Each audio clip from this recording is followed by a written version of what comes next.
ओम नमः शिवाय दोस्तों, आप सभी का मेरे चैनल नारायण रत्नावली में स्वागत है। दोस्तों, आज हम पार्वती खंड में चर्चा करेंगे कैसे भगवान शंकर ने माता पार्वती के तप की परीक्षा ली और शिव पार्वती के विवाह की तैयारी। अगर आपको मेरी वीडियो अच्छी लगे तो कृपया कर मेरे चैनल को लाइक, शेयर, सब्सक्राइब करें। तो चलिए शुरू करते हैं।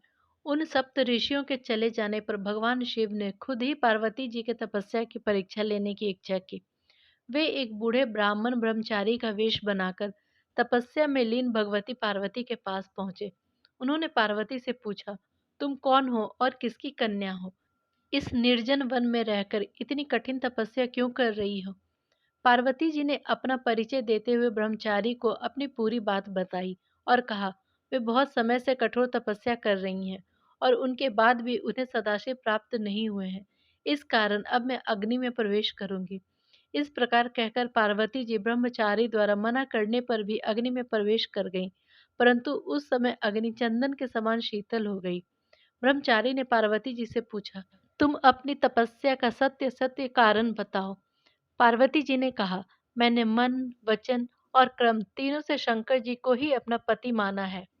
उस ब्राह्मण ब्रह्मचारी ने पार्वती की बात सुनकर भगवान शंकर की घोर निंदा करनी शुरू कर दी। शंकर को अवगुणों की खान बताने का प्रयास किया और पार्वती को उनसे विरत होने की कोशिश करने लगा।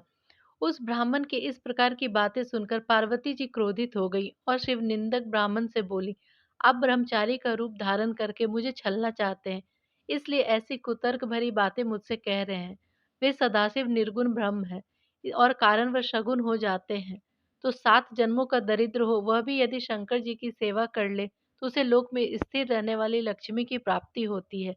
जो शिव तत्व को न जानकर शिव की निंदा करता है, उसका जीवन पर्यंत संचित किया हुआ पुण्य भस्म हो जाता है। वे सज्जनों के प्रिय निर्विकारी प्रभु मेरे तो सर्वस्व हैं और मुझे अत्यंत प्रिय हैं। फिर पार्वती जी जैसा शिव जी का ध्यान कर रही थी, उसी प्रकार का अत्यंत सुंदर रूप धारण करके उन्हें दर्शन दिया और पार्वती जी से शिव कहने लगे, मैंने अनेक प्रकार से तुम्हारी परीक्षा ली है, मेरे इस अपराध के लिए मुझे क्षमा करो। मैंने तुम्हारे जैसी पतिव्रता सती स्त्री त्रिलोक में नहीं देखी है। हे शिव, मैं सर्वथा तुम्हारे अधीन हूँ। भगवान शिव के वचन सुनकर और उनके रूप को देखकर पार्वती जी परम आनंदित हो गईं। इसके बाद पार्वती जी अपने घर के लिए प्रस्थान कर दी। वहां उनका पूर्ण स्वागत हुआ। माता मैना पार्वती जी को पाकर बेवल हो गई। घर में नित्य गान और उत्सव होने लगे। इसी बीच भगवान सदाशिव एक नट का रूप धारण कर वहां पधारे और अद्भुत लीलाओं का प्रदर्शन किया। मैना नट की लीला से प्रसन्न होकर रत्नों से भरपूर उपहार उस नट के लिए लेकर आई, पर उस नट ने उपहार लेने से मना कर दिया और इसके बदले पार्वती की याचना करने लगा। यह सुनकर मैना अत्यंत क्रोधित हो गई और नट को वहां से हटाने का प्रयास किया। नट रूपी भगवान शंकर अपने स्थान पर आ गए। देवताओं की प्रेरणा से भगवान शंकर फिर से ब्राह्मण के वेश में हिमवान के यहाँ पधारे और शिव की निंदा करते हुए उनके दोषों का वर्णन करने लगे। यह सुनकर मैना अत्यधिक दुखित हो गईं और वे पार्वती का विवाह शिव से करने के लिए तैयार नहीं हुई। इधर भगवान शिव को जब इस बात का पता लगा तो उन्होंने अरुंधति सहित सप्त ऋषियों को बुलाया और मैना के पास जाकर उन्हें समझाने की आज्ञा दी। अरुंधति सहित सप्त ऋषियों ने शिव की आज्ञा से हिमवान के यहाँ पहुंचकर उन्हें समझाने का प्रयास किया। एक ब्राह्मण ने आकर मैना के समक्ष शिव के दोषों का वर्णन करते हुए उनकी अत्यधिक निंदा की है, जिसे सुनकर मैना नाराज होकर कोप भवन में चली गई है। सप्तऋषियों ने अरुंधति को मैना के पास भेजा। अरुंधति को देखकर मैना उठ खड़ी हुई। अरुंधति ने भगवान सदाशिव की कई प्रकार से प्रशंसा करते हुए मैना को समझाया। अंत में मैना और हिमवान भगवान शिव के साथ पार्वती का विवाह करने को तैयार हो गए।